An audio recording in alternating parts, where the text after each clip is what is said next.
ఆరోగ్యవంతుడైన మనిషి అంటే రోజుకి ఆరోగ్యవంతుడు 21,600 శ్వాసలు తీసుకుంటే ఆలోచనలు 60,000 వస్తున్నాయంటే శ్వాసకి మధ్యలో 3 ఆలోచనలు వస్తున్నాయి. ఈ ఆలోచనలే మనల్ని నడిపిస్తూ ఉంటాయి. జంతువులకి పక్షులకి మనకి తేడా అంటే ఆలోచనే. ఈ ఆలోచనకే మనం ఏం చెప్తారంటే ఒక ఐడియా జీవితాన్ని మార్చింది అంటారు. అది చెడు ఐడియా అయితే చెడుగా వెళ్ళిపోతాం, మంచి అయితే మంచిగా వెళ్తాం. కాబట్టి మన ఆలోచనలే మనం నడిపిస్తూ ఉంటాయి.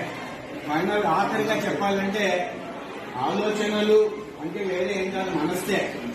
మనస్సు అనేది కనపడదు.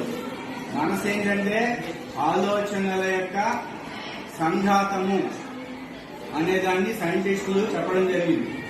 ఆలోచన దినోత్సవం అంటే మనసు దినోత్సవమే. ఎందుకంటే ఆలోచనలే మనసు అనేది వేరేగా ఉండదు. గుండె ఉంటుంది, ఇంకోటి ఉంటుంది, అన్ని ఉంటాయి. మనసు ఎక్కడ అవయవంగా ఉండదు. మనసు అంటే మనలో వచ్చేటువంటి మంచి చెడు ఆలోచనల సమ్మిశ్రితమే మనస్సు. ఆ మనస్సులో మనం ఏ చెడ్డ ఆలోచనలు చేస్తే మనం ఆ దాంట్లో వెళ్తే మనం ఆ నష్టాలు పొందుతాం. మంచి ఆలోచన చేసేవాళ్ళు మంచి ఫలితాలు పొందుతారు.